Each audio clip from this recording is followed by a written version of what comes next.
History remembers some rulers for their bravery, others for their wisdom, and a few for their cruelty. But among all English kings, one name appears again and again as a symbol of fear, corruption, and abuse of absolute power.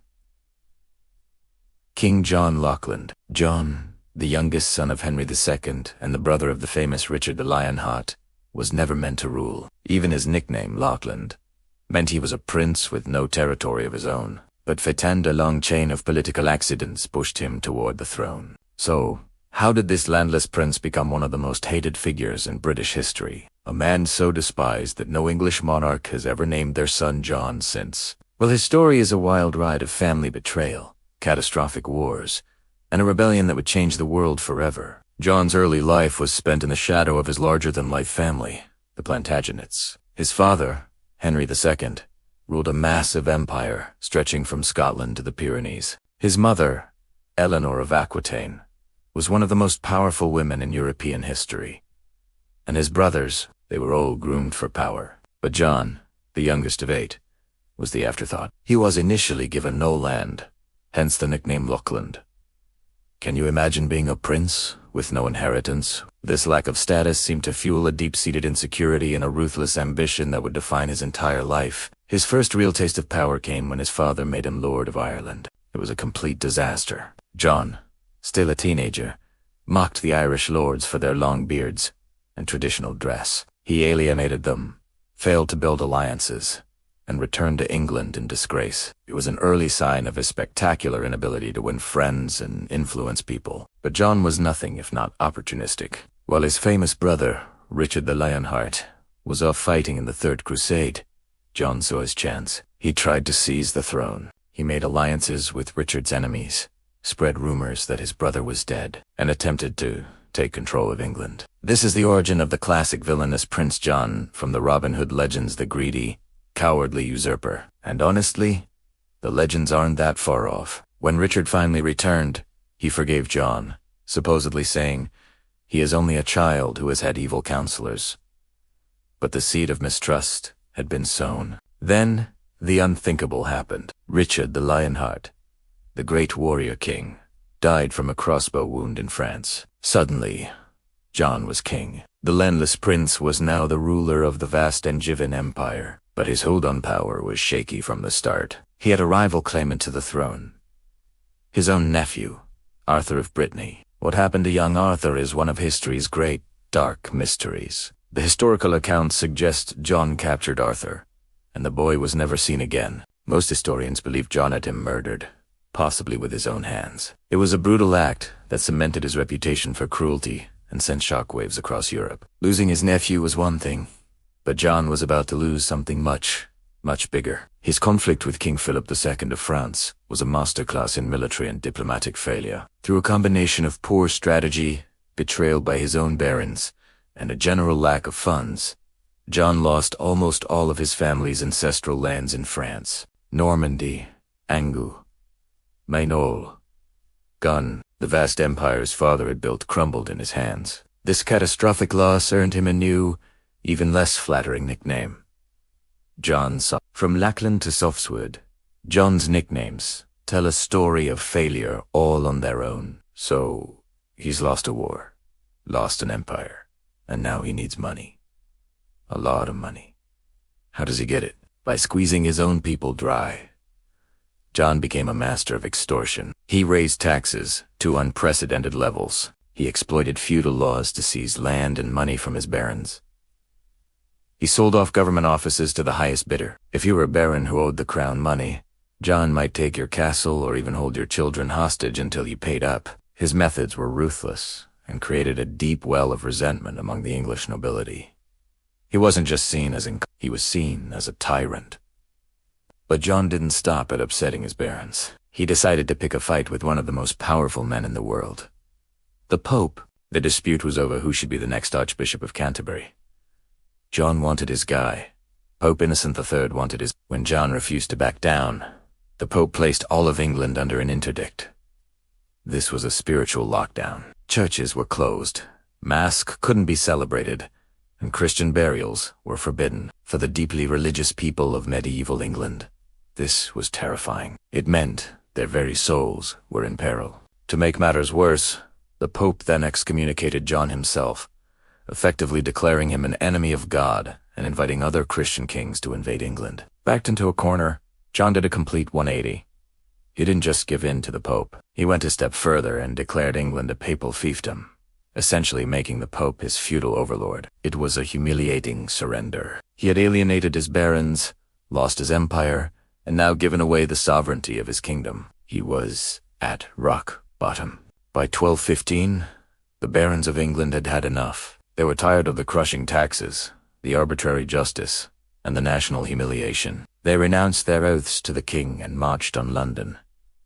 It was full-blown rebellion. With the country on the brink of civil war, John was forced to negotiate. The result of those negotiations took place in a meadow by the River Thames called Runnymede. There, on June 15th, 1215, King John was forced to affix his seal to a document that would echo through the centuries. It was called the Magna Carta, or the Great Charter. Now, at the time, the Magna Carta wasn't seen as this grand declaration of human rights. For the barons, it was a practical solution to their problems with a terrible king. It included clauses that protected them from illegal imprisonment, guaranteed a trial by jury, and put limits on the king's ability to raise taxes without their consent. Most importantly, it established a groundbreaking principle that everybody, including the king, was subject to the law. The king was not above the law.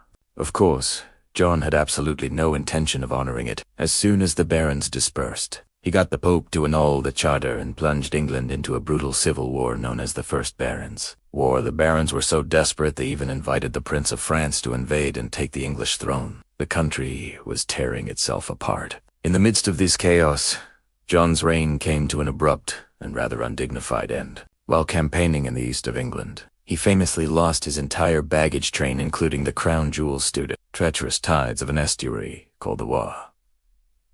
A few days later, suffering from dysentery, a fever, and probably a great deal of stress, King John died. He was buried in Worcester Cathedral, leaving behind a divided kingdom and a legacy of failure. So, was King John really the worst king in English history? Well, the competition is stiff, but he's definitely a top contender. He was treacherous, cruel, and militarily inept, but his tyranny had an unintended and incredible consequence. His abuse of power was so extreme that it forced his subjects to rise up and create the Magna Carta. This document, born from a struggle against a terrible king, became a cornerstone of English law. Its principles would later inspire the United States Constitution and declarations of rights around the world. In a strange ironic twist of history, the reign of England's worst king helped lay the foundation for modern democracy and the rule of law. It's a powerful reminder that sometimes, even from the darkest chapters of history, something good can emerge. King John may have been a failure, but his failure changed the world. Thanks for watching. If you found this story of royal disaster fascinating, don't forget to like this video, subscribe to our channel, and hit that notification bell so you don't miss our next dive into history. See you next time. Have you ever wondered what makes a villain? Is it pure evil, or is it something more complicated? Today, we re-dive in deep into the story of one of history's most infamous kings.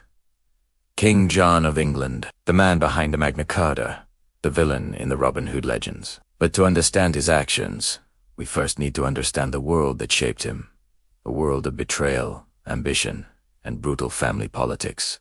John's story begins not with him, but with his larger-than-life parents, King Henry II and Eleanor of Aquitaine. Henry wasn't just a king. He was an empire builder, a man who ruled a vast territory stretching from Scotland to the Pyrenees with an iron fist. He was brilliant, energetic, and utterly ruthless. He trusted no one, not even his own family, and he had good reason not to. His wife, Eleanor, was just as formidable. Once Queen of France, she was one of the most powerful and cultured women in Europe. She was no meek queen. She was a political player in her own right. Their marriage started as a power alliance, but devolved into a bitter, public war. When Henry's authority was challenged, Eleanor didn't just stand by. She actively joined the rebellion against him, siding with her own sons. Henry's response was swift and merciless. He crushed the revolt and imprisoned his wife. For 16 long years, the great Eleanor of Aquitaine was locked away, a royal prisoner of her own husband. Imagine growing up in that household. This was John's childhood. He was the youngest of 8 children, often nicknamed Lackland, because, initially, he wasn't expected to inherit any significant territory. He grew up watching his older brothers Henry, the young king, Richard, and Geoffrey constantly plotting against their father and each other. The family dinner table must have been less about passing the salt and more about plotting to seize a castle. The lesson John learned wasn't about loyalty, honor, or duty. The lesson hammered into him from his earliest days was this: power is everything. It doesn't belong to the rightful heir or the most noble. It belongs to whoever is cunning, ambitious, and ruthless enough to seize it and hold on to it. In the Plantagenet family, trust was a weakness, and betrayal was just another political tool. This toxic environment was the forge in which John's character was shaped. He was surrounded by sharks, and to survive, he had to become a shark himself. He learned to be suspicious, to look for the angle, and to never, ever show weakness. Then came the reign of his older brother, Richard I, better known as Richard the Lionheart. Richard was the ultimate warrior king, a hero of Christendom, celebrated for his bravery and military genius. But while Richard was off on the Third Crusade, fighting in the Holy Land and building his legend, John was back in England, watching and waiting. He saw an opportunity. The throne was empty, the king was thousands of miles away, and John was ambitious. This was his first major play for power. He didn't just sit on the sidelines. He actively tried to steal the crown. He spread rumors that Richard was dead. He made secret alliances with England's greatest enemy, King Philip II of France, promising him English lands in exchange for support. He tried to seize control of the government, plotting with disgruntled barons. It was a shocking act of betrayal. He was trying to usurp his own brother, a celebrated crusader king.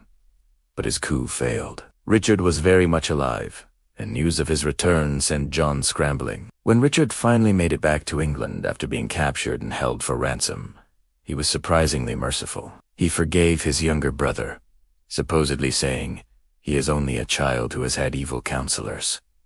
But John wasn't a child. He was a grown man who had just learned a very important lesson. He had committed the ultimate act of treason, tried to steal the throne, allied with the enemy, and yet he had survived. The consequence was an execution.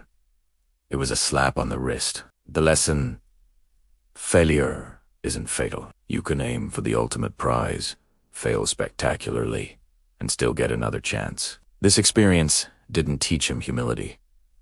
It taught him audacity. Years later, Richard the Lionheart died from a crossbow wound while besieging a minor castle in France. Suddenly, the path to the throne was clear. After a lifetime of being the spare, the Lackland, the overlooked younger brother, John finally got what he had always craved. In 1199, he was crowned King of England. He had the crown, the scepter, the power. He had won the brutal family game. But the man who wore the crown was not a confident, secure ruler. He was a man riddled with the ghosts of his past. He was deeply insecure, forever feeling the need to prove himself against the shimmering legacy of his father and the heroic image of his brother Richard. It was bitter, carrying the resentments of a lifetime spent in their shadows, and most dangerously, he had an insatiable hunger for absolute control, born from a childhood where control meant survival. These feelings, insecurity, bitterness, and a desperate need for control would become the driving forces of his reign. Every decision he made as king, from his wars in France to his conflicts with the Pope and his own barons, was colored by this deep-seated psychology. He trusted no one because his own family had taught him that trust was for fools. He squeezed his kingdom for every last penny, not just to fund his wars, but to demonstrate his power, to make everyone feel his authority. He was known for his vindictive nature. If a baron fell out of favor,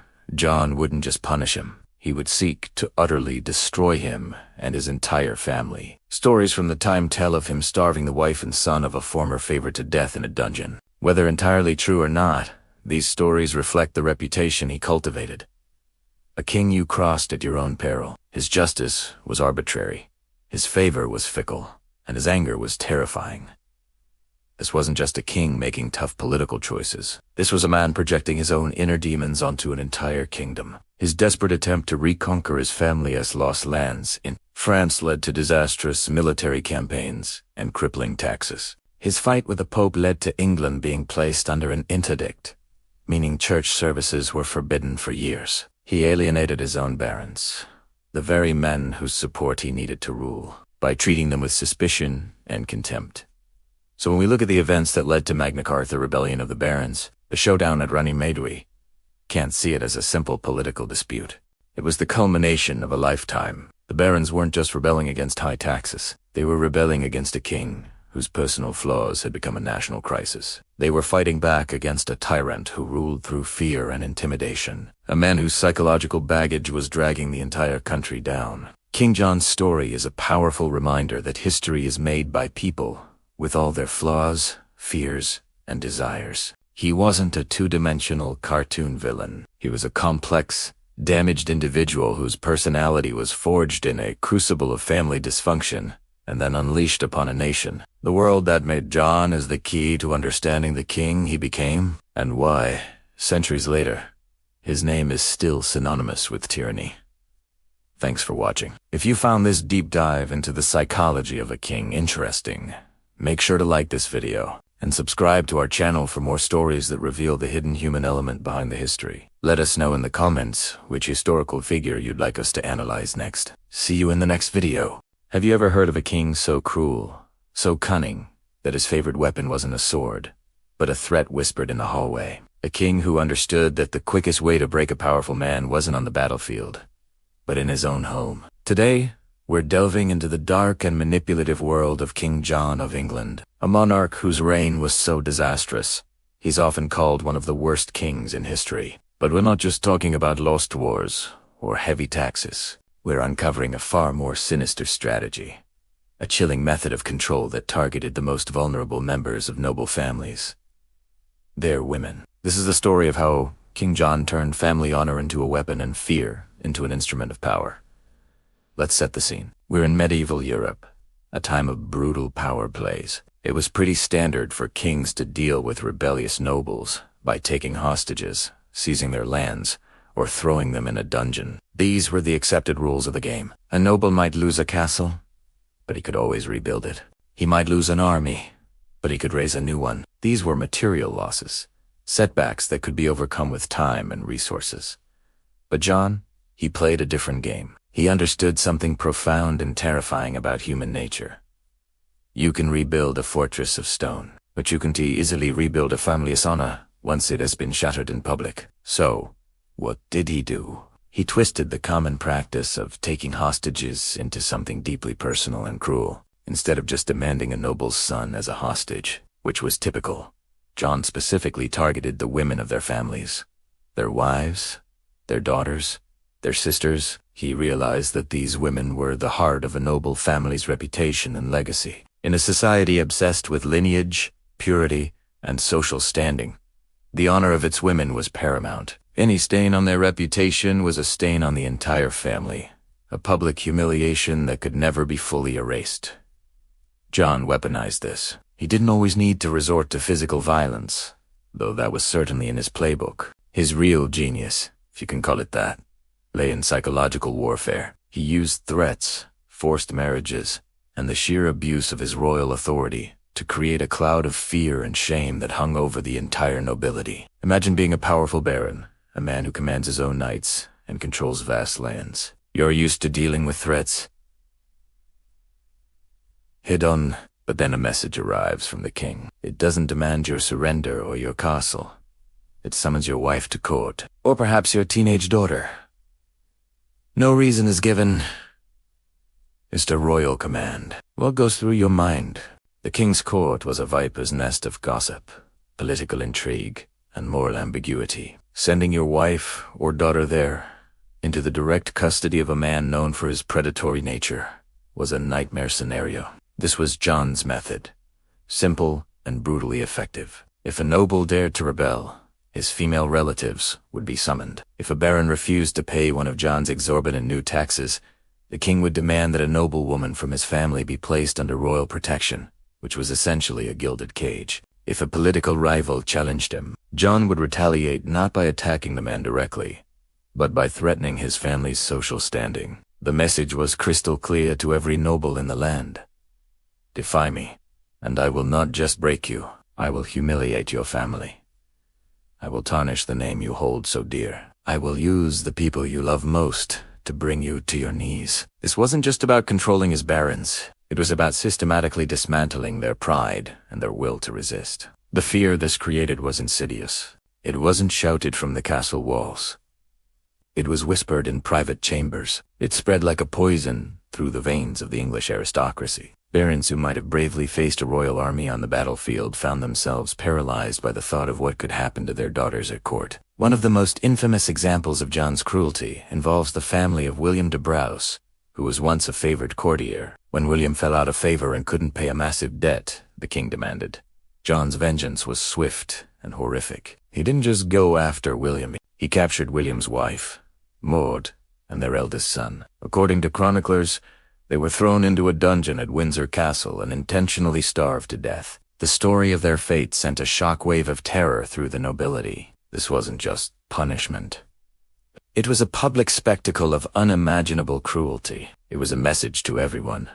This is what happens when you cross me. And more specifically, this is what I am willing to do to your family. Maud de Braose became a symbol of John's tyranny, a ghost that haunted the conscience of the English elite. And John didn't stop there. He used his position as king to control marriages, treating noblewomen as pawns on a chessboard. He would force widows to marry men loyal to him, thereby securing their lands and wealth for the crown. Or he would threaten them with a forced, undesirable marriage unless they paid him a hefty fine to remain single. For a noblewoman, her marriage was her destiny. It determined her home, her status, and her future. By seizing control of this, John was seizing control of their very lives. He also used the threat of sexual dishonor as a potent tool. Simply by having a noblewoman in his custody, even if nothing happened, rumors could fly. In a society where a woman's virtue was tied to her family's honor, the mere suggestion of impropriety could be devastating. John knew this and exploited it to its fullest. He kept these women as wards or guests at court, their presence a constant, silent threat to their male relatives. Do as I say, or who knows what might befall your precious daughter in the care of my courtiers. This constant psychological pressure had a profound effect. It created an atmosphere of paranoia and mistrust. Nobles were forced to weigh their political ambitions against the safety and honor of their families. Many chose to bow to John's will, paying his endless taxes and tolerating his abuses, simply to protect their wives and daughters. They were caught in an impossible bind. To resist was to risk family ruin, but to submit was to enable a tyrant. It was this very tyranny, this deeply personal and dishonorable style of rule, that pushed the English barons to a breaking point. They weren't just fighting against unfair taxes or lost lands in France anymore. They were fighting for something far more fundamental: the safety of their families and the sanctity of their homes. This widespread outrage against John's personal conduct was a key driver behind the Magna Carta in 1215. When you read the Magna Carta, many of its clauses can be seen as a direct response to John's abuses. For example, there are clauses that specifically address the rights of widows, protecting them from forced remarriages and ensuring they receive their inheritance. Clause 8 states that no widow shall be compelled to marry, so long as she wishes to live without a husband. This wasn't some abstract legal principle. It was a direct pushback against John's practice of selling off widows and their estates to the highest bidder. Another clause deals with the taking of hostages, attempting to regulate a practice John had so horribly abused. The barons were essentially trying to legislate against the king's personal cruelty. They were drawing a line in the sand, declaring that a king's power did not extend to the dishonorable treatment of their families. The Magna Carta wasn't just about limiting the king's power over the state. It was about limiting his power over their personal lives. So, when we think of King John, we should unjust remember him as the king who lost his treasure in the mud, or was forced to sign a piece of parchment at Runnymede. We should remember him as a master manipulator who understood the power of fear, shame, and family honor. His reign serves as a dark reminder that the most effective weapons are not always made of steel. Sometimes, they are the unspoken threats, the psychological games, and the exploitation of the people we have sworn to protect. He showed his barons, and all of history, that the line between a king and a tyrant can be crossed not just with an army, but with a whisper that threatens to destroy a family from the inside out.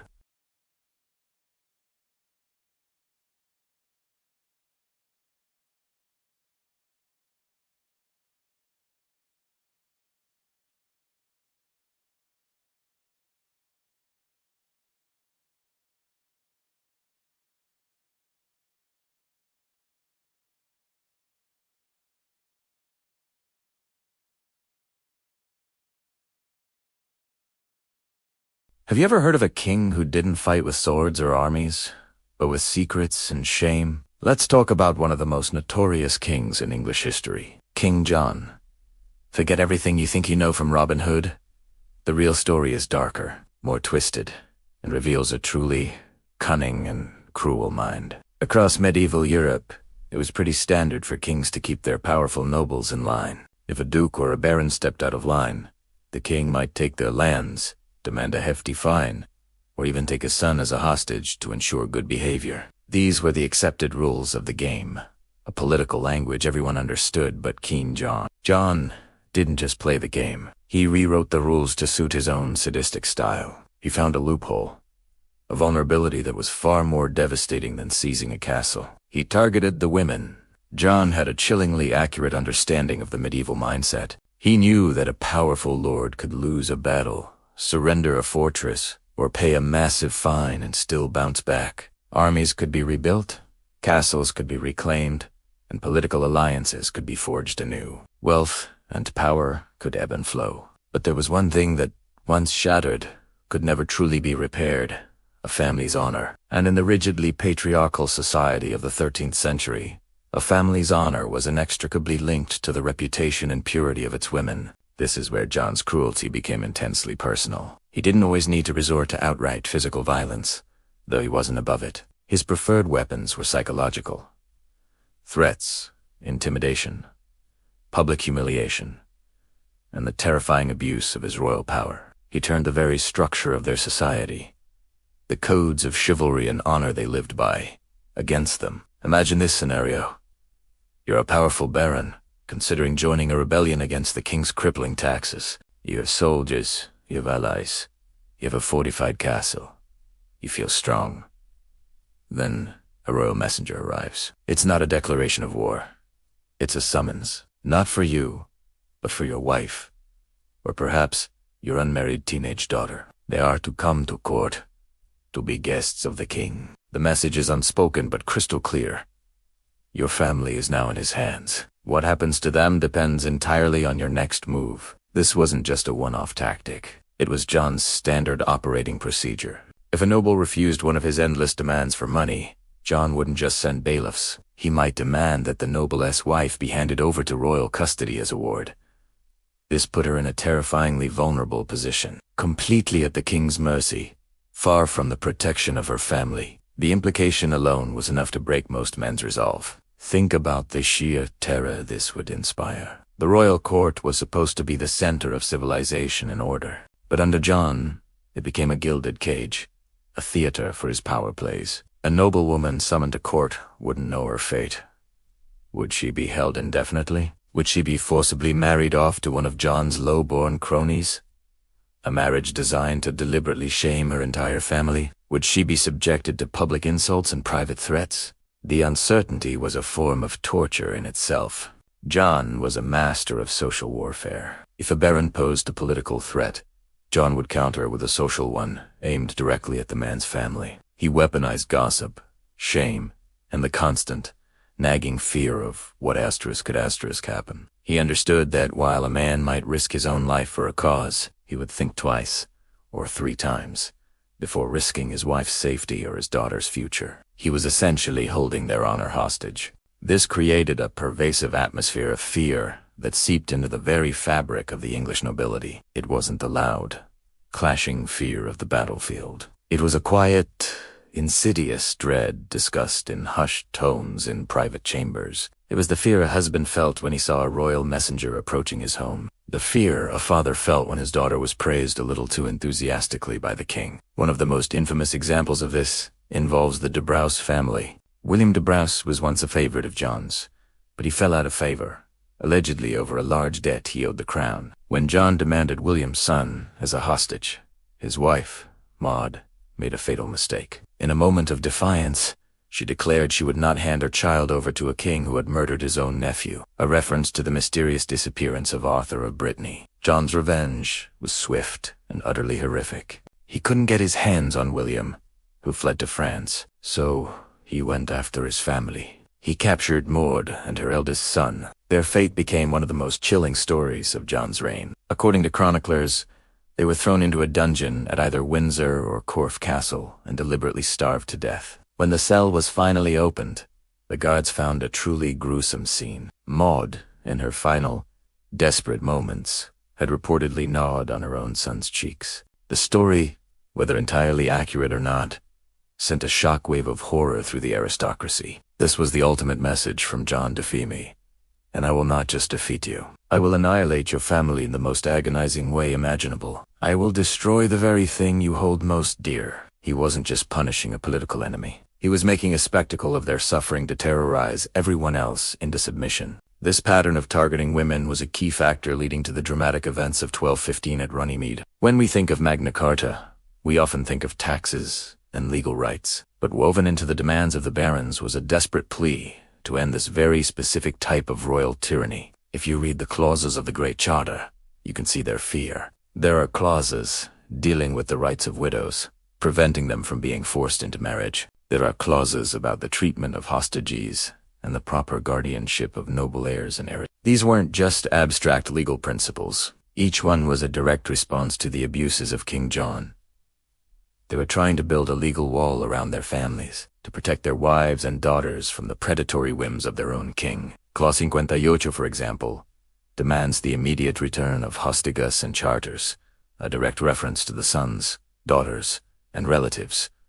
Jam held to guarantee loyalty. The barons were essentially screaming, "You cannot use our families as pawns in your political games anymore." So, when we look back at King John, it's crucial to see beyond the caricature of the bumbling, greedy villain. He was far more dangerous than that. He was intelligent, perceptive, and possessed a profound understanding of human weakness. He knew exactly where to strike to inflict the most pain and cause the most fear. He took the sacred bonds of family, love, and honor, and twisted them into instruments of control. His reign of terror against the noblewomen of England wasn't just a footnote in history. It was a central cause of the rebellion that led to one of the most important documents in the history of the Western world.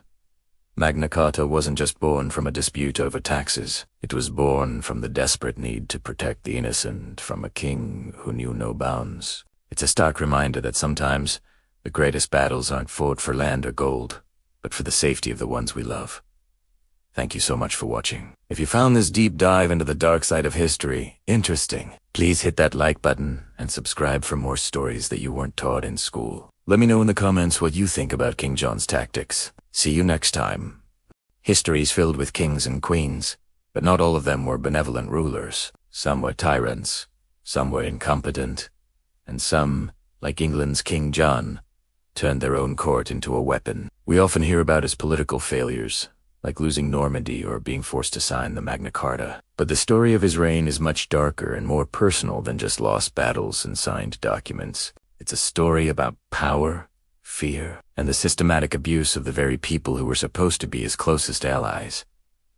His own nobles. Imagine being a powerful baron in the early 13th century. You hold vast lands, command knights, and have a lineage you're immensely proud of. Your honor is everything. Yet, when you arrive at the king's court, a place that should be the center of power and prestige, you feel a knot of dread in your stomach. Why? Because King John's court wasn't a place of celebration and governance. It was a political trap, and you and your family were the bait. Chroniclers of the time, men like Roger of Wendover and Matthew Paris, wrote in hushed but horrified tones. They stated that King John frequently dishonored the wives and daughters of his barons. It's a chilling phrase, made even more so by its vague. The writers rarely went into explicit detail. This could have been for a few reasons. Perhaps it was out of a sense of propriety, a way to protect the reputations of the women who were victimized. Or, more likely, It was out of fear. Accusing a king of such specific crimes was a dangerous game, and defamation, or even treason, was a real threat. So they used this careful, encompassing language. But what did dishonor actually mean? It likely covered a whole spectrum of abuses. We're not just talking about a few inappropriate remarks. Given John's reputation, it could have meant everything from relentless, unwanted advances and manipulation to outright coercion and assault. The pattern was clear and consistent. John saw the women in his court not as people, but as pawns. He believed that the easiest way to control a powerful manor baron, a knight, an earl, was not on the battlefield, but through his family. By targeting their wives, daughters, and sisters, he struck at the very core of their honor and their identity. Think about the psychological impact of this. For the nobleman, the court became a place of profound humiliation. These were men raised in a warrior culture where protecting their family was a sacred duty. It was fundamental to their role as patriarchs and lords. Yet, in the presence of the king, they were rendered completely powerless. To object, to fight back, meant risking everything. Their lands, their titles, their freedom, even their lives.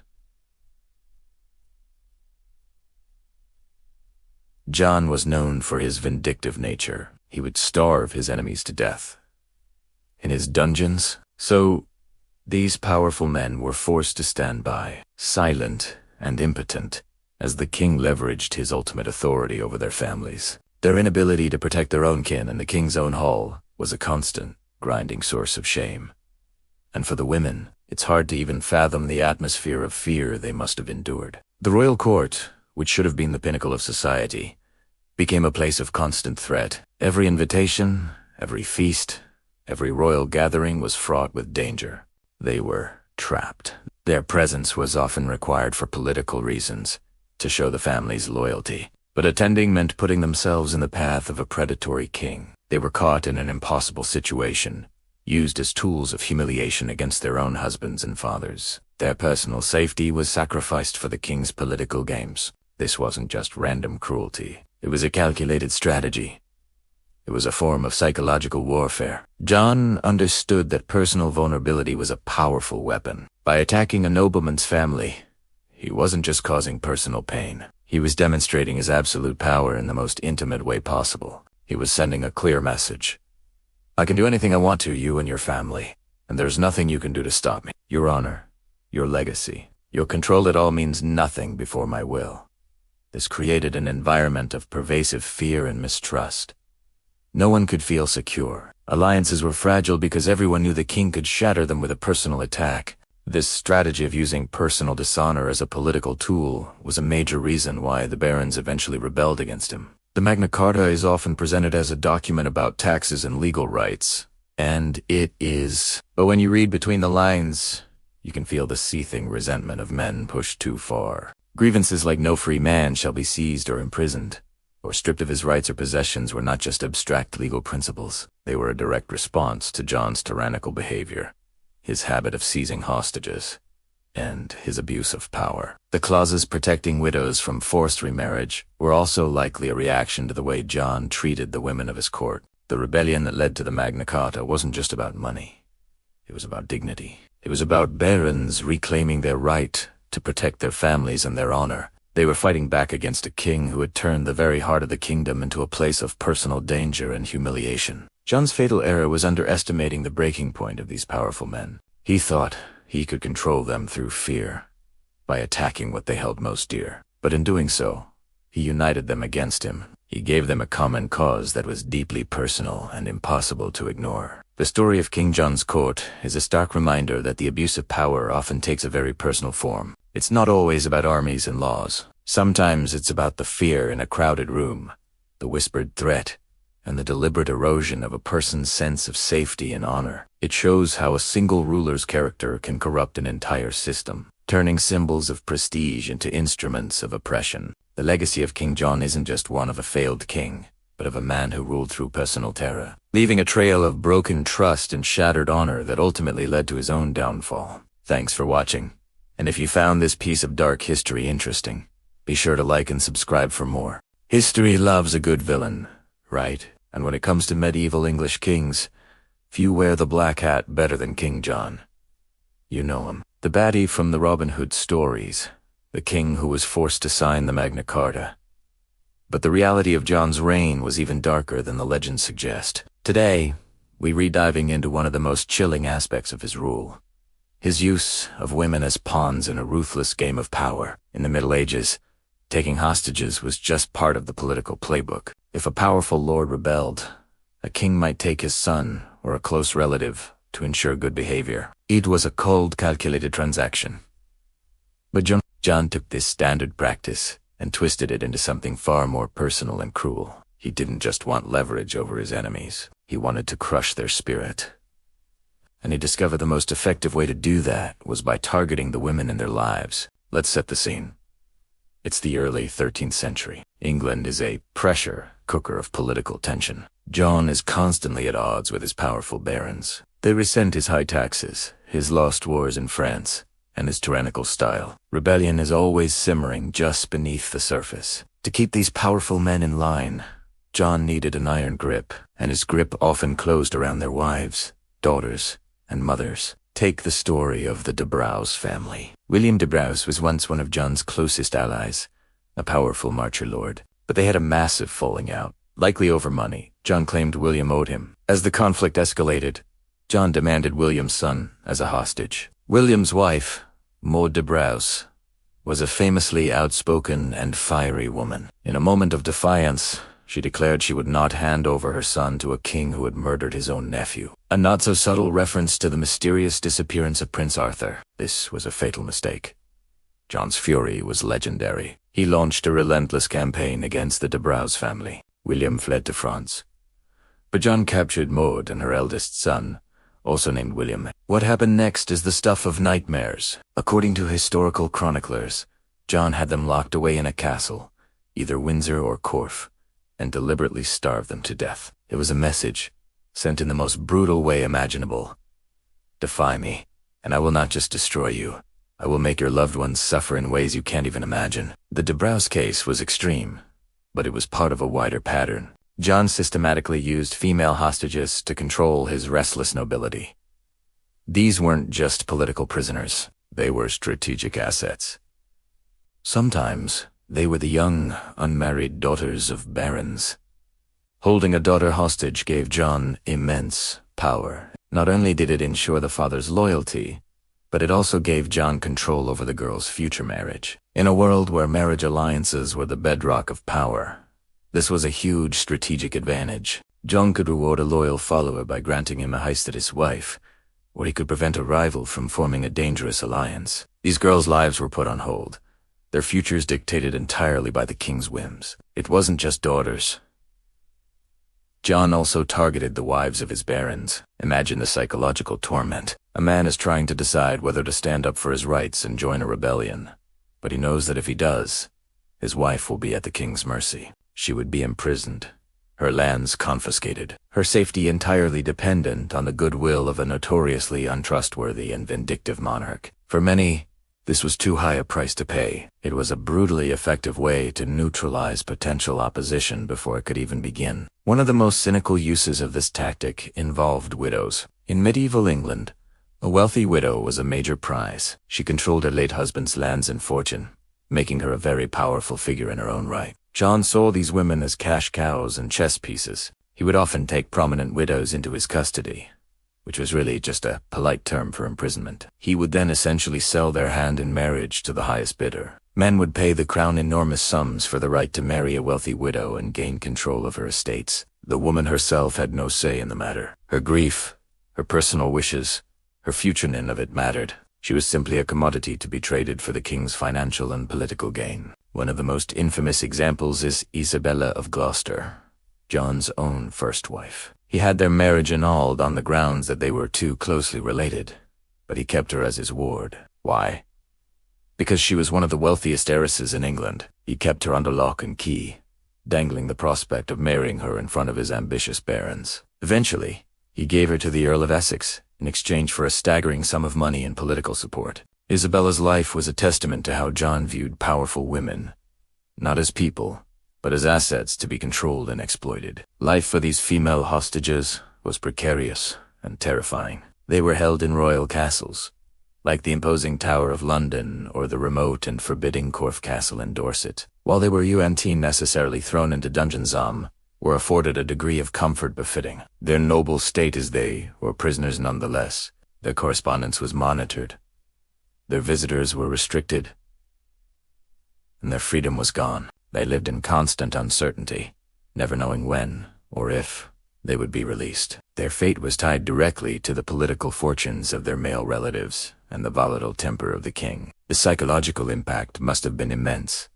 For the women, it was a life of fear and helplessness. For their families, it was a constant source of anxiety and a powerful deterrent against rebellion. It's a tactic designed to inflict emotional and mental anguish. It's one thing to risk your own life on the battlefield. It's another thing entirely to know that your actions could lead to the imprisonment or death of your wife or daughter. John understood this psychological weak point and exploited it with ruthless efficiency. This systematic abuse of power was one of the key grievances that led the barons to finally rise up against John in 1215. When you read the Magna Carta, the famous Charter of Liberties they forced him to sign, you can see these concerns reflected in the text. Several clauses specifically address these issues. Clause 8, for instance, states that no widow shall be compelled to marry, so long as she wishes to live without a husband. This was a direct response to John's practice of forcing widows into marriages for his own profit. Other clauses dealt with inheritance rights and the administration of lands held by heirs and widows, all aimed at curbing the king's ability to exploit vulnerable women and families. The Magna Carta wasn't just about abstract legal principles. It was a visceral reaction to the very real and personal tyranny of King John. The barons who drafted it had seen their friends and relatives targeted. They had seen families ruined and women used as bargaining chips. They were fighting not just for their own rights, but for the security of their families. They were trying to build a world where a king could unjust snatch your wife or daughter to settle a political score. So, when we think of King John, it's easy to focus on the big, dramatic events. The wars with France, the arguments with the Pope, the showdown at Runnymede. But to truly understand the nature of his tyranny, we have to look at these smaller, more personal stories. We have to look at the lives of the women he imprisoned and exploited. Their stories reveal a king who ruled not just through military might or political maneuvering, but through calculated, personal cruelty. He perfected a form of psychological warfare, and the main casualties were the women of his kingdom.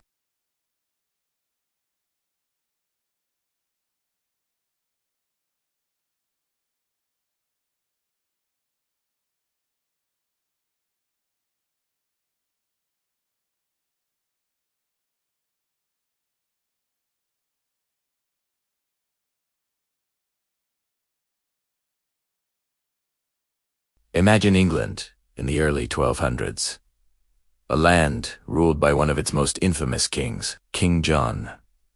While history remembers him for Magna Carta, there's a darker side to his reign, filled with stories of cruelty, paranoia, and ruthless ambition. Today, we're rediving into one of the most chilling and well-documented examples of John's tyranny, the tragic fate of Matilda de Braose.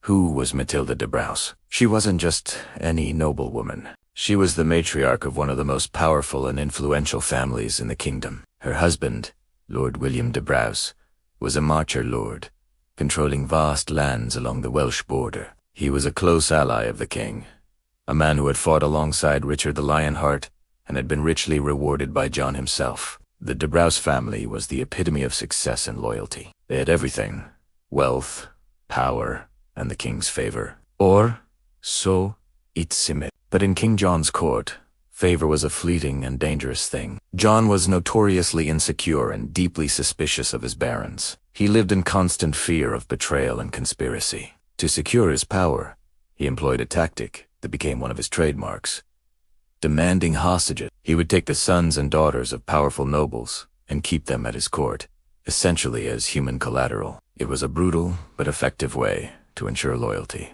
If a baron stepped out of line, his child would pay the price. In 1208, the king's gaze fell upon the de Braose family. Despite their history of loyalty, John decided he needed to secure their obedience. He sent a demand to Lord William: hand over your eldest son as a hostage. This is where our story takes a dramatic turn. While Lord William might have considered compliance, his wife Matilda had a very different reaction. Matilda de Braose was known for her sharp tongue and fierce spirit.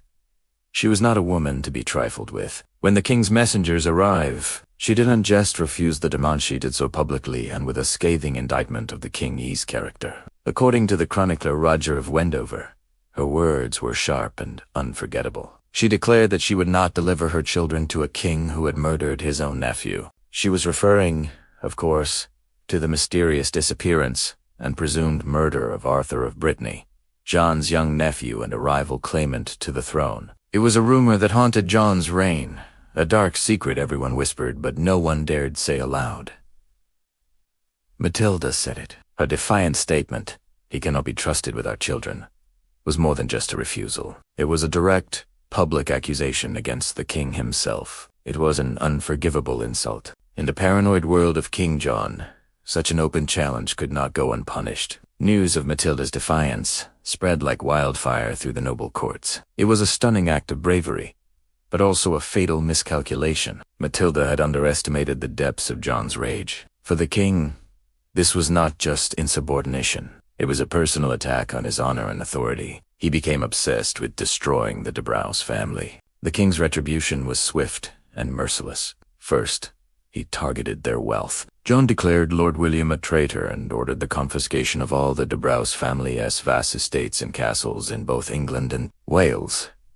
In a matter of months, one of the richest families in the realm was stripped of everything they owned. Their power, built over generations, was dismantled piece by piece. But John wasn't satisfied with just taking their land. He wanted personal vengeance, especially against the woman who had dared to insult him. Lord William, realizing the immense danger they were in, tried to appease the king. He offered an enormous sum of money to buy back the king's favor, a fortune that would have crippled any other family. John took the money, but he had no intention of forgiving them.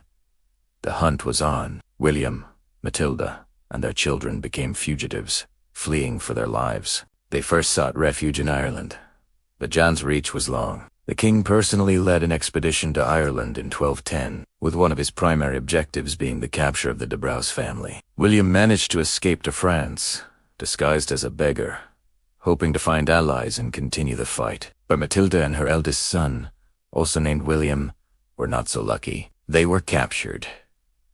What happened next became a cautionary tale whispered in horror throughout the kingdom. Matilda and her son were taken back to England and handed over to the king's jailers. They were imprisoned, but not in any ordinary cell. Accounts from the time describe their fate as horrific. They were locked away in a dungeon. Some sources say at Windsor Castle, others at Corfe Castle, a fortress notorious for its grim conditions. The most common account, repeated by multiple chroniclers, is that John ordered them to be left to starve to death. The details are gruesome. They were allegedly given a small amount of oats and a piece of raw bacon, and then the door to their cell was sealed. When the cell was opened days later, the horrific scene confirmed their fate. The chronicles describe a mother, in her final desperate moments, having gnawed on the flesh of her own son, while the exact details of their death vary between sources. The core story remains consistent. Matilda de Braose and her son died in the king's custody under brutal circumstances. It wasn't a trial or a formal execution. It was a slow, agonizing death, a personal act of vengeance ordered by a furious king. The death of Matilda de Braose sent a shockwave through the English nobility. It was a stark and terrifying message to anyone who might consider defying King John. If he could do this to the wife and son of one of his former favorites, a powerful and well-connected family, then no one was safe. Her fate became a symbol of John's tyranny, a prime example of his capacity for cruelty when his authority was questioned. This event was so significant that it was even mentioned in Magna Carta.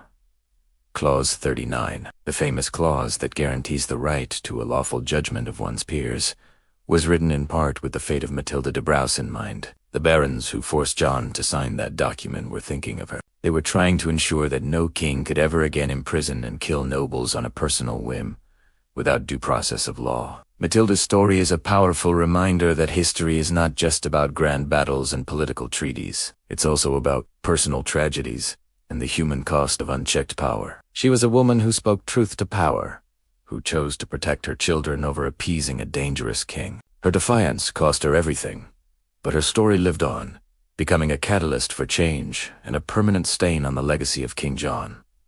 She became a martyr in the struggle against tyranny, a symbol of a mother's love and a king's boundless wrath. So the next time you hear about King John and Magna Carta, remember the story of Matilda de Braose. Remember the woman whose tragic fate helped shape one of the most important documents in the history of freedom? Her voice, though silenced so cruelly, echoed through the halls of Runnymede and continues to resonate through the centuries. Thank you so much for watching. If you found this story as fascinating and tragic as I did, please hit that like button and subscribe for more dives into the darker chapters of history. Let me know in the comments what other historical figures or events you'd like to see covered. See you in the next video. Have you ever wondered why bad leaders get away with so much for so long? History is full of them, but today we're diving into the story of one of England's most infamous kings, King John. And we're going to explore a really strange question. During his reign, why were the most powerful people in the kingdom, the nobles, so incredibly silent about his terrible behavior? You'd think they would be the first to stand up, to protest, to lead a rebellion. But for years, they did nothing. The answer is simple, and it's chilling. They were afraid, terrified, actually. And when you understand what King John held over them, you'll see why their silence wasn't weakness. It was a desperate act of survival. Let's set the scene. It's the late 12th and early 13th centuries. England is a kingdom built on a fragile balance of power between the monarch and the barons. These barons, these powerful nobles, weren't just wealthy landowners. They were the military muscle of the kingdom, the local rulers, the ones who were supposed to hold the king in check. But King John systematically dismantled that balance. He didn't just want to be king. He wanted absolute control, and he was disturbingly good at getting it. The key to his power wasn't just his crown.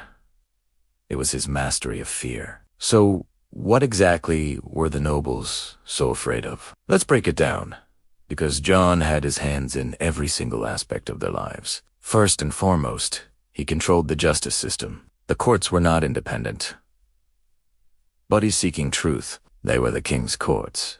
If you had a legal dispute, say a disagreement over land with your neighbor, the final word came from judges appointed by John.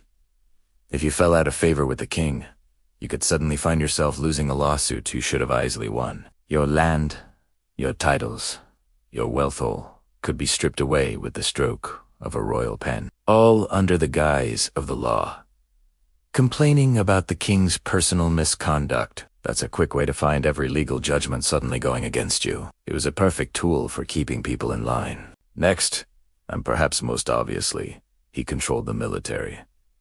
King John had armies at his command. While the barons had their own knights and soldiers, they were scattered across the country. The king could consolidate his forces and crush any individual lord who dared to step out of line. An open accusation against the king wasn't just a political statement. It was an act of treason, an invitation for the royal army to march on your castle, lay siege to your home, and destroy everything you've built.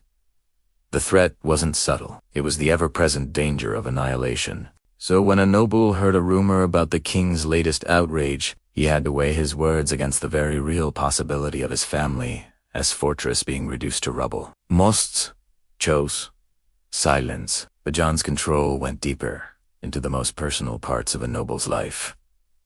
He controlled marriages. This might sound strange to us today, but in medieval England, marriage was a business and political transaction. A good marriage for your son or daughter could secure alliances, merge estates, and increase your family's power for generations. The king had the final say on the marriages of his most important subjects, especially for heiresses or young wards of the crown.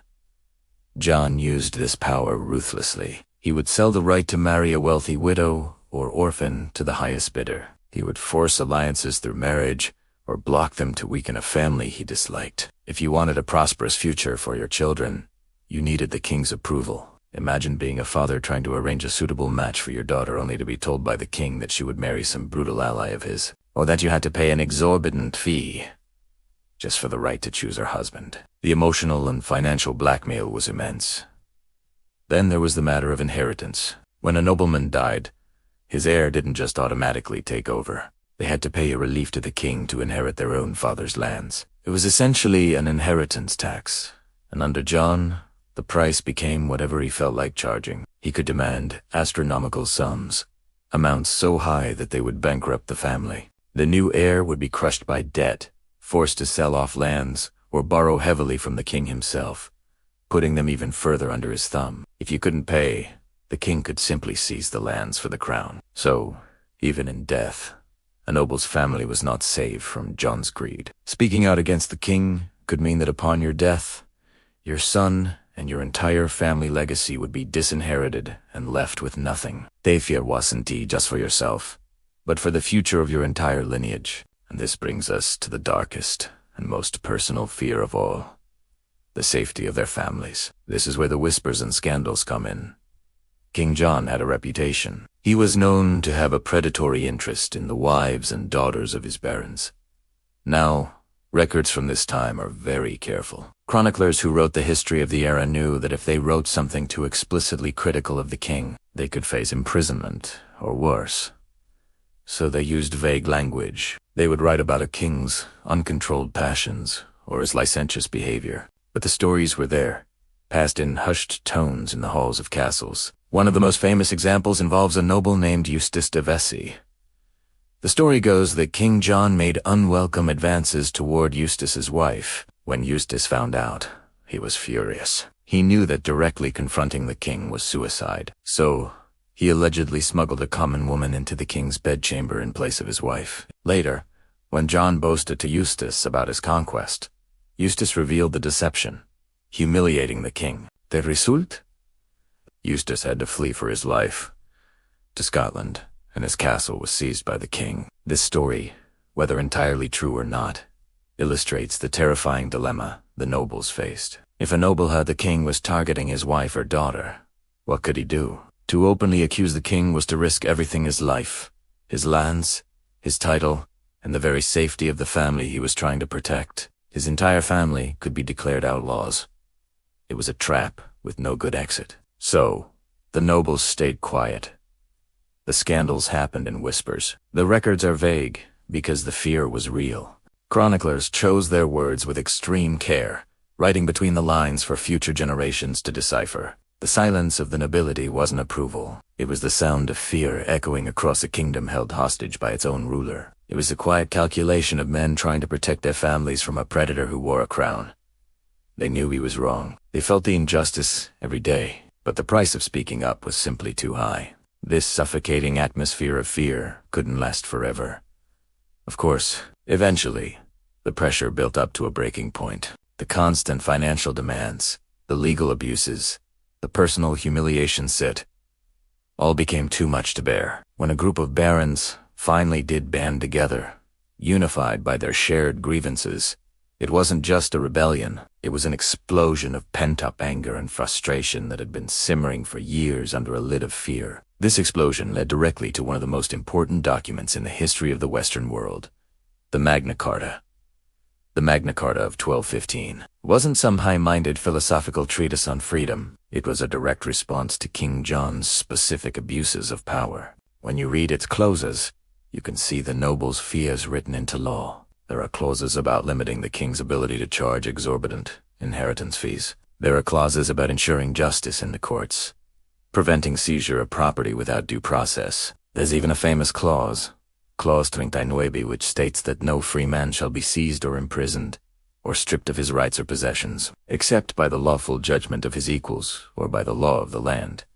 This was a direct attack on John's arbitrary and tyrannical rule. They were trying to build a cage of laws around the monster they'd been too afraid to fight alone. The story of King John and his silent nobles is a powerful reminder of how absolute power can corrupt, and how fear can silence even the strongest among us. It shows that tyranny doesn't just thrive on violence, but on the careful, systematic control of every aspect of life. From the courtroom to the bedroom, the nobles' eventual rebellion and the creation of the Magna Carta weren't just about politics. They were about reclaiming their lives, their families, and their dignity from a king who had held them in a grip of fear for far too long.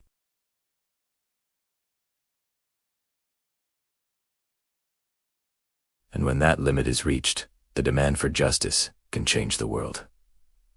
Thanks so much for watching. If you found this dive into medieval history interesting, be sure to hit that like button and subscribe for more stories from the past. Let me know in the comments what other historical mysteries you'd like to see explored. See you next time.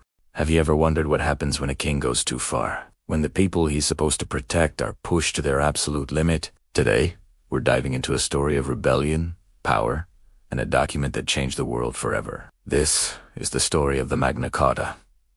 Our story begins in the early 13th century. England is ruled by King John, a man whose reputation is, to put it mildly, terrible. He's often remembered as the villain in Robin Hood tales. But the reality for the English nobility was far worse than any storybook. He wasn't just a bad king. He was a master of manipulation and cruelty, especially when it came to the families of his most powerful subjects. Imagine this. You're a baron, one of the wealthiest and most influential people in the kingdom. Your loyalty to the crown is expected, but under King John, that loyalty comes at a heavy, personal price. John had a particularly nasty habit of using his power to control his nobles through their families. He would demand that their sons be sent to his court, not for education or honor, but as hostages. These boys were pawns in his political games. If a baron even thought about stepping out of line, the life of his son was on the hook. It was a constant, terrifying threat that hung over every noble family.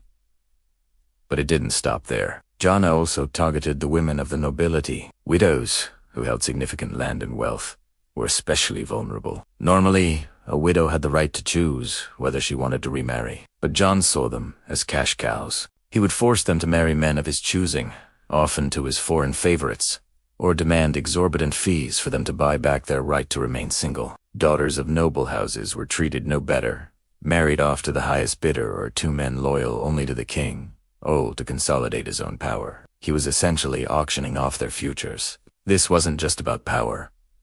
It was about humiliation. John seemed to take a personal, sadistic pleasure in breaking the spirits of his barons. There are accounts of him openly mocking nobles whose wives he had allegedly seduced. He would impose crushing fines for the smallest perceived slight, bankrupting families and seizing their ancestral lands. He created a climate of fear where no one felt safe. Your wealth, your land, your wife, your children, all of it was at the king's mercy, and he had none. Now, let's talk about money. Kings always need money, especially for wars. King John was obsessed with retaking his family's ancestral lands in Normandy, France, which he had lost in a disastrous military campaign. This earned him the nickname John Softsword. To fund his endless and unsuccessful wars, he levied tax after tax on his barons. It wasn't just the regular taxes. He demanded something called scutage, a fee paid by nobles to get out of military service. John raised the rate of scutage 11 times in his 17-year reign, far more than any king before him. The barons felt like they were funding a lost cause, pouring their fortunes into a black hole of military failure. And every time John returned from France, defeated and empty-handed, he would demand even more money to plan the next campaign. The trust between the king and his nobles, the very foundation of the feudal system, was completely shattered. They weren't partners in ruling the kingdom anymore. They were just John's personal bank account. So you have this perfect storm brewing. The nobles are being bled dry by taxes. Their families are being used as political chess pieces. Their honor is being trampled on. For years, they were divided. Fear is a powerful tool, and John wielded it expertly. Each baron was afraid to be the first to speak out, worried that he would be the one singled out for punishment, his family destroyed. But by 1215, something changed. The fear didn't disappear, but a stronger emotion took its place. Anger. A collective, burning anger. The humiliation, the financial ruin, the constant threats, it all boiled over. The barons started talking to each other, sharing their stories of the king's abuses. They realized they were not alone in their suffering. Their individual fears melted away and forged a united front. The division that John had so carefully cultivated was gone, replaced by a shared determination to act. They decided they had had enough. It was time to rebel. This wasn't just a grab for more power for themselves. It was a desperate act to protect their families, their lands, and their basic rights from a tyrannical king. They renounced their oaths of fealty to John, effectively declaring civil war. The rebel barons marched on London and captured the city with little resistance. King John, seeing his power base crumble, was forced to the negotiating table. On June 15th, 1215, in a meadow called Runnymede, by the River Thames, history was made. The king was presented with a list of demands from his rebellious barons, a document that would come to be known as the Magna Carta, or Great Charter. When you look at the Magna Carta, it's easy to get lost in the medieval legal jargon about land inheritance and fishing rights. But if you read it closely, you can hear the voices of those angry barons. Many of its 63 clauses are a direct response to King John's specific abuses. Let's look at some examples. Clause 6 stated that heirs should be married without disparagement, meaning they couldn't be forced to marry someone of a lower social standing. This was a direct shot at John's practice of marrying off noble heiresses to his low-born foreign mercenaries. Clause 8 was even more explicit. No widow shall be compelled to marry, so long as she wishes to live without a husband. It also stated that she must be given her inheritance without delay or difficulty. This clause was written for every noble widow John had tried to sell off or extort. It was a clear line in the sand. You cannot treat these women as property. And what about the hostages? The Magna Carta demanded the immediate return of all sons and relatives who had been taken as security. The barons wanted their children back. They wanted an end to the psychological warfare that John had waged against their families. Of course, the charter also addressed the financial grievances. It sought to limit the king's ability to levies and other taxes without the general consent of the realm. This was one of the first times the idea of no taxation without representation was ever put into writing. It also established rules for a fair justice system, famously stating in Clause 39 that no free man shall be seized or imprisoned or stripped of his rights or possessions, except by the lawful judgment of his equals or by the law of the land. This was a revolutionary concept. The king himself was not above the law. The Magna Carta, in its original form, was actually a failure. Pope Innocent III, at John's request, annulled it just 10 weeks after it was signed. The Civil War reignited, and King John died of dysentery the following year, still fighting his barons. But the idea of the Magna Carta did not die with him. When John's 9-year-old son, Henry III, took the throne, the charter was reissued to build support for the new king. It was revised and reissued several more times throughout the 13th century, eventually becoming part of English statute law. Over the centuries, the Magna Carta transformed from a specific list of baronial grievances into a universal symbol of liberty and human rights. It inspired thinkers of the Enlightenment, American revolutionaries who fought for independence from a king they saw as a tyrant, and the drafters of the U.S. Constitution and the Bill of Rights. That powerful idea, that no ruler is above the law, and that every individual has rights that must be protected, began with a group of medieval barons pushed to their breaking point. So the next time you hear about the Magna Carta, don't just think of it as a dusty old document. Think of it as a rebellion born from pain. Think of the sons held hostage, the widows forced into marriage, the families driven to bankruptcy. It wasn't an abstract debate about governance. It was a raw, human struggle for dignity, security, and justice against a king who used his power not to rule, but to dominate. It was a historic moment when a group of people stood together and told their king, "No more." Thank you so much for watching. If you found this story as fascinating as I do, please hit that like button and subscribe for more deep dives into the moments that shaped our world. Let me know in the comments what other historical events you'd like to explore. See you next time. History is full of bad kings, right? You've got your tyrants, your incompetents, your outright villains. But then there's King John of England. He's in a league of his own. When he died in 1216, you'd expect some polite, respectful eulogies, even for a controversial ruler. But for John, not a chance. The chroniclers of his time, the people writing the first draft of history, didn't hold back. They called him cruel, faithless, a tyrant, and even ashamed of the very crown he wore. It was an astonishingly brutal takedown for a reigning monarch. So what did John do to earn such a terrible reputation? Well, where do we even begin? His reign was a masterclass in how to lose friends and alienate people. He lost a huge chunk of his family's French territories, earning him the humiliating nickname John. He picked a fight with the Pope, which led to the entire country of England being placed under an interdict, meaning no church services, no baptisms, no Christian burials for years. Imagine the social and spiritual chaos that caused. He taxed his subjects relentlessly to fund his failing wars, squeezing every last penny he could from them. But it wasn't just his public failures that doomed him. It was something more personal, something that cut deeper into the fabric of medieval society. One of the most repeated criticisms, something rarely said about other English kings, was that he dishonored noble families. This wasn't just about politics or money. This was about personal violation. In an era where family honor and lineage were everything, this accusation was dynamite. So what does dishonoring noble families actuellement? It was a polite way of saying something much darker. John was notorious for his predatory behavior towards the wives and daughters of his own barons. He saw them not as people, but as pawns in his power games. He would demand that nobles send their family members to his court, effectively as hostages, to ensure their loyalty. And once they were there, under his roof and under his power, they were vulnerable. One of the most famous stories involves a noble named Eustace de Vesey.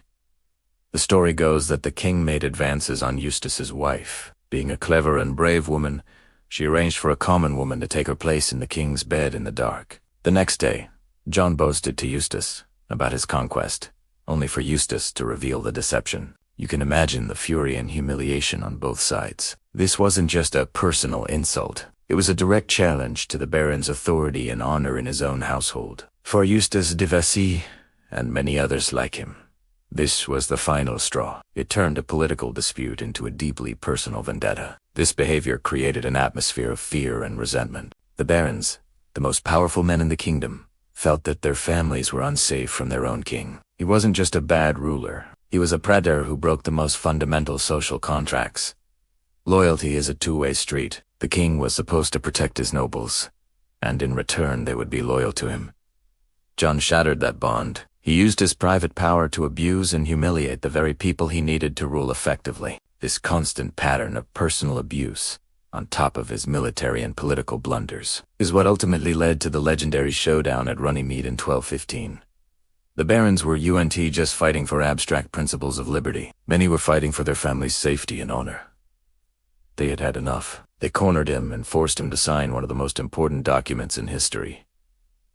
Magna Carta. Magna Carta is often hailed as the cornerstone of liberty and the rule of law. It established the principle that nobody, not even a king, is above the law. But when you read the clauses, you can see the personal grievances bubbling just beneath the surface. There are clauses about inheritance, about the rights of widows, and crucially, about preventing the king from taking people's property or liberty without due process. Clause 39, the most famous one, states, "No free man shall be seized or imprisoned, or stripped of his rights or possessions, except by the lawful judgment of his equals, or by the law of the land." This was a direct response to John's arbitrary and tyrannical behavior. But for John, signing Magna Carta was just a temporary setback. He had no intention of honoring it. As soon as the barons dispersed, he got the Pope to annul the charter and plunged England into a brutal civil war known as the First Barons' War. The barons were so desperate that they took the extraordinary step of inviting the French prince, Louis, to invade and take the English throne. Think about that. The English nobility hated their own king so much that they would rather have a foreign ruler. This is the chaotic scene in which John meets his end. In 1216, while campaigning in the east of England, he famously lost his baggage train, including the crown jewels, in a treacherous estuary called the Wash. Drenched, defeated, and suffering from dysentery, he staggered to Newark Castle. There, after a reign of chaos and cruelty, King John died. His death probably saved England from a full-blown French conquest. His 9-year-old son, Henry III, inherited the throne. The moderate barons, led by the noble knight William Marshal, quickly rallied around the young boy. They reissued Magna Carta, stripping it of its more radical clauses, but keeping its core principles. This act showed a commitment to the rule of law, and it was enough to persuade most of the rebellious barons to abandon the French prince and return their loyalty to the English crown. So what is King John's ultimate legacy? It's a powerful and enduring lesson. He demonstrated that a ruler who abuses their personal power will inevitably lose public trust and loyalty. His tyranny, his greed, and especially his predatory behavior towards his own subjects directly led to Magna Carta and the establishment of a principle that would shape the course of Western civilization. That a ruler's power must have limits. The story of King John isn't just a dusty old tale from the Middle Ages. It's a reminder that character matters. It shows that the line between public duty and private behavior is often blurry, and that violating the trust of your people on a personal level can have catastrophic political consequences. John wasn't just a bad king. He was a flawed man whose personal demons brought a kingdom to its knees. And in doing so, he inadvertently helped lay the foundation for a more just and lawful world. Thanks so much for watching. If you found this story as fascinating as I do, please hit that like button and subscribe for more deep dives into the most dramatic moments in history. See you next time. Have you ever wondered what happens when one person gets too much power? I mean, absolute, unchecked power. History is filled with stories, but one of the most chilling examples comes from medieval England, with a king so notorious he became the villain in the Robin Hood legends. I'm talking about King John.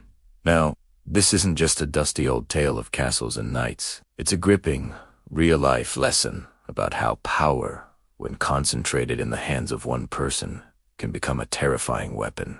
John's reign shows us exactly why no one, not a king, not a president, not any leader, should ever be above the law. King John inherited the throne in 1199, and let's just say he wasn't exactly popular. He's often remembered for losing a vast amount of territory in France, which earned him the nickname John Lackland.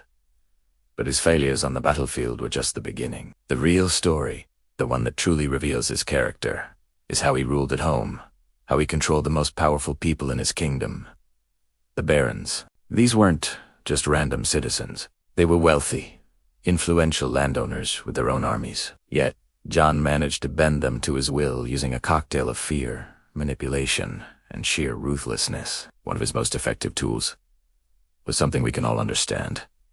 Fear. John was a master of psychological warfare. He knew that the threat of violence was often more powerful than violence itself. He would make examples of those who defied him, and the stories would spread like wildfire. Imagine you're a baron in the 13th century. You hear whispers of another nobleman who questioned the king's taxes, and a week later, his castle is seized, his lands are taken, and his family is thrown into a dungeon. You'd think twice before speaking up, wouldn't you? This wasn't just about punishment. It was about creating a constant, lingering atmosphere of terror. No one ever felt truly safe. John's message was simple and brutal. Cross me, and you will lose everything. But it gets even darker. John didn't just target his enemies. He went after their families. This is where it becomes truly chilling. He pioneered a system of holding hostages. But these weren't captured enemy soldiers. They were the sons and daughters of his own barons. If a baron wanted to prove his loyalty, or more accurately, if John wanted to ensure it, he would demand that the baron hand over a child to be raised in the royal court. It was a terrifyingly effective insurance policy. Any hint of rebellion from the father, and the child's life was at stake. The story of William de Braose is a horrifying testament to this. William was once a close friend and favorite of the king, but their relationship soured, likely over money. When John demanded William's son as a hostage, his wife, Maud, famously refused, shouting that she would not entrust her child to a king who had murdered his own nephew, referring to the mysterious disappearance of Arthur of Brittany. This defiance sealed their fate. John relentlessly hunted the de Braose family. William died in exile, but Maud and her eldest son were captured. They were thrown into a castle dungeon and deliberately starved to death. Think about that for a moment. A king, starving a noblewoman and her son to death. The news of their horrific end sent a shockwave of fear through the entire aristocracy. It was a clear, unambiguous signal. No one, not even a mother protecting her child, was safe from John's wrath. John also weaponized his authority in more legal ways. He used the justice system not for justice, but as a tool of extortion. He imposed outrageous fines for minor infractions, or sometimes for no reason at all. He would place a baron in debt to the crown for an impossible sum, knowing they could never pay it back. This debt became a leash. As long as the baron owed the king money, he was completely at the king's mercy. John could demand more money, more land, or more political favors at any time. Resisting meant financial ruin or imprisonment for debt. It was a brilliant, sinister way to keep his most powerful subjects weak and dependent. Then there was the social pressure. In the tight-knit world of the medieval court, reputation was everything. John was a master at turning people against each other. He'd show favor to one baron, showering him with gifts and titles, while publicly shaming another. He created an environment of intense jealousy and suspicion. Barons began to watch each other, wondering who was in the king's good graces and who was next on his list. Instead of uniting against him, they were often too busy competing for his favor or trying to avoid his anger. He fostered a culture where loyalty to the king, even a tyrannical one, seemed more beneficial than solidarity with your peers. John also exploited personal desires. He knew what made these powerful men tick: ambition, greed, and the desire for more land and status. He would dangle the prospect of a strategic marriage, a lucrative royal appointment, or a grant of land in front of a baron to get what he wanted. He promised them their heart's desire, and in return, he demanded their absolute loyalty. He was essentially bribing them with their own ambitions. This made it very difficult for the barons to form a united front, because John was always able to peel off a few by appealing to their individual self. It was a classic divide conquer strategy, played out on a national scale. Finally, John was a skilled emotional manipulator. By all accounts, he could be charming and generous when it suited him. He would invite a baron to a feast, treat him as a friend, make him feel valued and important. This created a confusing and unstable dynamic. It was hard to plot against a man who had just shared a laugh with you over dinner, even if you knew he was capable of monstrous cruelty. This emotional whiplash kept everyone off balance. You never knew which John you were going to get: the friendly benefactor or the ruthless tyrant. This uncertainty was, in itself, a form of control. So, you have a king using fear, intimidating families, twisting the law, creating social paranoia, and manipulating personal ambitions. For years, it worked. The barons were too scared, too divided, and too controlled to act. But there's a limit to how much people will endure. The cruelty, the constant extortion, the murder of Matilda de Braose all began to build up. The barons started to realize that no amount of loyalty would ever make them safe. The only way to survive was to change the rules of the game entirely. This realization led to one of the most important moments in the history of Western civilization. In 1215, the exasperated barons finally united. They marched on London and forced King John to meet them at a field called Runnymede.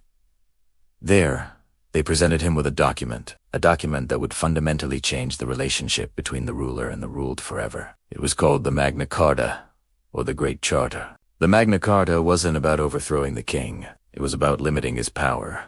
For the first time, it was put in writing that the king was not above the law. The charter included clauses that protected the rights of free men, prevented illegal imprisonment, and most importantly, established a council of 25 barons who could overrule the king if he broke the agreement. This was revolutionary. It was a direct challenge to the very idea of absolute monarchy. Of course, John had no intention of honoring it. He signed it under duress and almost immediately appealed to the Pope to have it annulled, plunging the country into a civil war. John died a year later, not in a glorious battle, but from dysentery while on campaign. But the idea he had been forced to sign into existence, the idea that power must have limits, could not be unwritten. The Magna Carta was reissued several times after John's death and became the foundation of English law. Its principles echoed through the centuries, influencing countless other documents, including the United States Constitution and the Universal Declaration of Human Rights.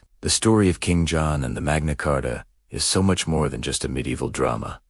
It's a timeless and vital reminder. It shows us what happens when power is concentrated without accountability. John's reign demonstrates that any system that relies on the personal goodness of a single leader is doomed to fail. Power, as the old saying goes, corrupts, and absolute power corrupts absolutely. History preserved this lesson for us. No king, no leader, and no government should ever hold unlimited power. The struggle of those medieval barons for their rights in their lives gave us the fundamental principle that checks and balances the rule of law and accountability are not just political theories. They are the essential safeguards that protect us all from the darkness of tyranny. The story of King John is a warning, written in the blood and tears of his victims, that we must never, ever forget. Thanks so much for watching. If you found this piece of history as fascinating as I do, make sure to hit that like button and subscribe for more stories that show us how the past shaped our present. Let me know in the comments what other historical villains you'd like to see me cover. See you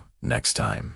Ever heard of a king so terrible, so utterly despised, that his name was practically retired from the royal family tree? No, I'm not talking about a character from Game of Thrones. I'm talking about a real English monarch, King John. For over 800 years, no English or British ruler has dared to name their son John. Why?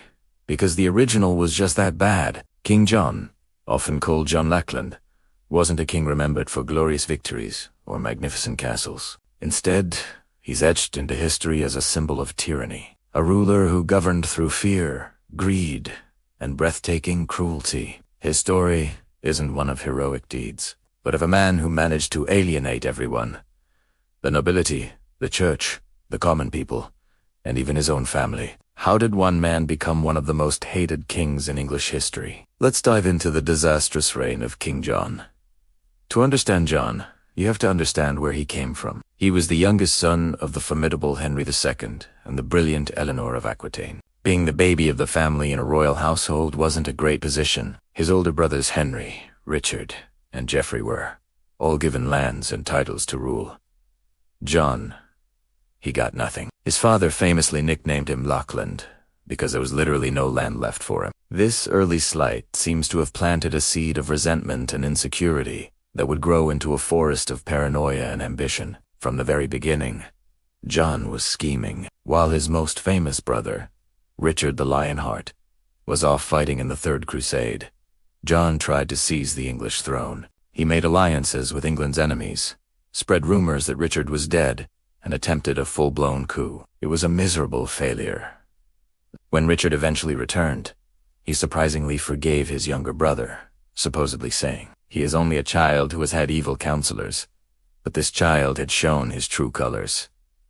He was opportunistic and hungry for power at any cost. When Richard the Lionheart died in 1199, John finally got what he'd always wanted: the crown. But the throne came with a mountain of problems. The royal treasury was empty after years of Richard's expensive wars, and the French king, Philip Augustus, was eager to reclaim English-held territories in France. A great king might have risen to the challenge. John was not a great king. Almost immediately, his reign was plagued by military disasters. He lost Normandy, the ancestral home of the English kings since William the Conqueror. Then he lost Anjou-Maine, and Touraine. The vast Angevin empire his father had built was crumbling in his hands. These weren't just strategic losses. They were a source of immense national humiliation. The English barons, who held vast estates in these French lands, saw their wealth and power vanish overnight. They blamed John, and rightfully so. His military leadership was seen as incompetent, indecisive, and at times, cowardly. Back in England, things were even worse. To fund his failing wars, John taxed his people into oblivion. He was relentlessly inventive with his cruelty. He introduced the first income tax in English history. He seized property, jacked up feudal fees, and exploited his royal rights in ways no king had before. If a baron died, John would charge his heir an exorbitant fee to inherit their own land. If the heir was a minor, John would take control of the estate and bleed it dry. He sold off government offices to the highest bidder and manipulated the justice system for personal profit. For John, the kingdom wasn't a realm to protect. It was a personal piggy bank to be smashed open whenever he felt like it. But it was John's personal cruelty that truly set him apart. He was a man who seemed to relish in the suffering of others, especially those he perceived as a threat. His paranoia was legendary. He took hostages from noble families to ensure their loyalty, a common practice. But John took it to a dark extreme. The most infamous story is that of Matilda de Braose and her son, William. Her husband, a powerful baron, had fallen out of favor with the king. When Matilda made a defiant remark, an enraged John ordered her and her son to be arrested. They were taken to a castle, locked in a dungeon, and deliberately starved to death. When the cell was finally opened, the guards found a horrifying scene. Matilda had died gnawing on her own son's shoulder in a desperate, maddening hunger. This wasn't an isolated incident. John was known for his vindictive nature. He had his own nephew, Arthur of Brittany, a rival claimant to the throne. But some accounts even say John killed the boy with his own hands. He would imprison barons on flimsy charges and let them rot. He was notorious for his predatory behavior towards the wives and daughters of his nobles, using his power to humiliate them and their families. This wasn't just about power, it was personal. He ruled through fear, ensuring that everyone knew that their lives, their property, and their families were at his mercy. John even managed to pick a fight with the most powerful man in Europe, the Pope. When the Archbishop of Canterbury died, John tried to install his own puppet. Pope Innocent III had other ideas and appointed his own candidate, Stephen Langton. John refused to accept him, seized church lands, and exiled bishops. In response, the Pope placed all of England under an interdict. This was a spiritual catastrophe. For 6 years, church bells fell silent. No masses were said, no weddings could be consecrated, and the dead could not receive Christian burials. It was a psychological blow to the entire country, a constant reminder of their king's defiance and impiety. Eventually, John was excommunicated, and the Pope even threatened to sanction a French invasion. Cornered and facing rebellion at home, John caved in the most humiliating way possible. In 1213, he not only accepted the Pope as Archbishop but also surrendered the entire Kingdom of England to the papacy, receiving it back as a vassal. He was no longer a sovereign king, but a tenant of the Pope. This was the final straw for the English barons. They had lost their lands in France, been taxed to the point of bankruptcy, seen their families threatened and brutalized, and now their king had surrendered their national sovereignty to Wardon. In 1215, a powerful coalition of barons rebelled, not to overthrow John, but to force him to obey the law. They renounced their oaths of fealty and marched on London, outmaneuvered and without an army strong enough to fight them. John was forced to meet the rebels at a meadow called Runnymede. There, on June 15th, 1215, he was presented with a documenté list of demands that would change the course of history. This document was the Magna Carta, the Great Charter. The Magna Carta wasn't about democracy as we know it. It was primarily a deal to protect the rights and property of the elite barons. But within its clauses were revolutionary ideas. It established that everyone, including the king, was subject to the law. It declared that no free man could be imprisoned or have his property seized, except by the lawful judgment of his equals or by the law of the land. It laid the foundation for the right to a fair trial and the principle of no taxation without representation. Of course, King John had absolutely no intention of honoring it. He signed it under duress, and as soon as the barons dispersed, he got the Pope to declare it null and void. This betrayal plunged England into a full-scale civil war, known as the First Barons' War. The rebel barons were so desperate that they took the unprecedented step of inviting the French prince, Louis, to invade and take the English throne. The country was torn apart. John raged across the land, burning and pillaging the estates of the rebel barons with his mercenary forces. It was during this campaign that he suffered one last, fittingly disastrous, humiliation. While crossing an estuary, his entire baggage train, including the crown jewels and all his accumulated treasure, was swallowed by the incoming tide and quicksand. He lost everything. Shortly after this catastrophe, King John fell ill with dysentery, sick, defeated, and having lost his treasure. He died in October 1216. Some say he died from dysentery, others that he died from a surfeit of peaches and new cider. A rather pathetic end for such a monstrous king. John's 9-year-old son was crowned King Henry III. The regents governing for the young king immediately reissued the Magna Carta to win back the support of the rebel barons and drive out the French. And this is the great irony of John's legacy. This terrible tyrannical king, through his very awfulness, inadvertently gave England its greatest gift. His abuse of power was so extreme that it forced his subjects to define and demand their liberties in writing. The Magna Carta became a symbol of freedom, a cornerstone of the English Constitution, and an inspiration for legal systems around the world, including the United States Constitution. So, while King John Lackland is remembered as a villain, a cruel, faithless, and incompetent ruler, his disastrous reign had a profound and surprisingly positive impact on history. He pushed his people to the breaking point, and in pushing back, They laid the groundwork for the principle that no ruler is above the law. Perhaps, in a strange way, England owes its long history of liberty to its very worst king. Thanks for watching. If you found this dive into the dark reign of King John interesting, please hit that like button and subscribe for more stories from the strange and fascinating pages of history. See you next time.